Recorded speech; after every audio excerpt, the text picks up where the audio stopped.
താജ്മഹലിലെ ഉറൂസ് ആഘോഷം വിലക്കണമെന്നാവശ്യപ്പെട്ട് ഹിന്ദു മഹാസഭയുടെ ഹർജി. ഫെബ്രുവരി 6-നും 8-നും ഇടയിലാണ് നടക്കുന്ന ഉറൂസ് വിലക്കണമെന്നതാണ് ആഗ്ര കോടതിയിൽ നൽകിയ ഹർജിയിലെ ആവശ്യം. താജ്മഹൽ മുൻപ് ശിവക്ഷേത്രമായിരുന്നുവെന്ന ഹിന്ദു ജാഗരൺ മഞ്ച് അവകാശവാദം തെറ്റാണെന്ന് കഴിഞ്ഞ ദിവസം പുരാവസ്തു ഗവേഷണ വകുപ്പ് കോടതിയെ അറിയിച്ചിരുന്നു. അതേസമയം ഗ്യാൻവാബി മസ്ജിദിലെ അറയിൽ തുടർച്ചയായ 3-ാം ദിനവും പൂജകൾ നടന്നു. അച്യുതൻ വിവരങ്ങളുമായുണ്ട്. അച്യുതൻ, ഗ്യാൻവാബിയിലെ അവിടുത്തെ തെഹ്ഖാനയിൽ അവിടുത്തെ അറയിൽ ഇന്നും പൂജകൾ നടക്കുന്നുണ്ട്. അതേസമയം താജ്മഹലിലെ ഉറൂസിന് എതിരെ ഹിന്ദു മഹാസഭ ഇപ്പോൾ രംഗത്ത് വന്നിരിക്കുന്നു. ഉറൂസ് ആഘോഷങ്ങൾ അനുവദിക്കരുത് എന്നാണ് ഹിന്ദു മഹാസഭ ഹർജിയിലൂടെ ആവശ്യപ്പെട്ടിരിക്കുന്നത്. എന്താണ് ഈ ഹർജിയിലെ പ്രധാനപ്പെട്ട വാദം ഹിന്ദു മഹാസഭ ഉന്നയിക്കുന്നത്?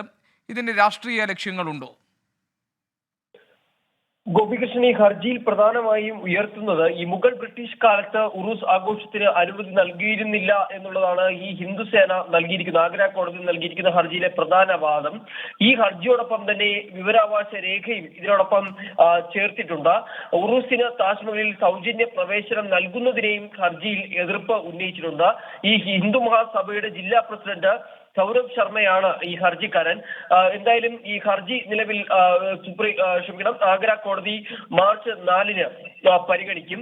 ഈ നേരത്തെ തന്നെ ഈ താജ്മഹലിന് മുൻപ് ശിവക്ഷേത്രമായിരുന്നെന്ന ഹിന്ദു ജാഗരൺ മഞ്ച് നേരത്തെ അവകാശപ്പെട്ടിരുന്നു. എന്നാൽ ഇക്കാര്യത്തിൽ പുരാവസ്തു വകുപ്പ് കഴിഞ്ഞ ദിവസമാണ് താജ്മഹൽ ക്ഷേത്രമല്ലായിരുന്നു എന്ന സത്യവാങ്മൂലം കോടതിയിൽ സമർപ്പിച്ചത്.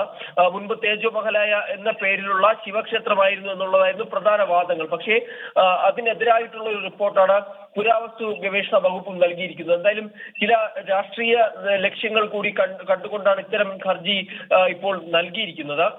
അതേസമയത്ത് ഈ വാരണാസി കോടതി ഉത്തരവിനെ തുടർന്ന് ഗ്യാൻവാബിയിലെ അറയിൽ തുടർച്ചയായ 3-ാം ദിനവും പൂജ ചടങ്ങുകൾ നടക്കുകയാണ്. ഇതുമായി ബന്ധപ്പെട്ട് ഇന്നലെ ഈ മസ്ജിദ് കമ്മിറ്റി സമീപിച്ചെങ്കിലും അതിൽ കാര്യമായ ഒരു ഇടപെടൽ അലഹബാദ് ഹൈക്കോടതിയിൽ നിന്നും ലഭിച്ചിട്ടില്ല. എന്തായാലും അവിടെ ഇപ്പോൾ പൂജാ ചടങ്ങുകൾ തുടരുകയാണ്.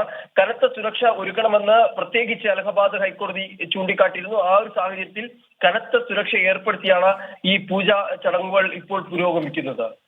അച്യുതനാണ് ഡൽഹിയിൽ നിന്നും വിവരങ്ങൾ നൽകിയത്.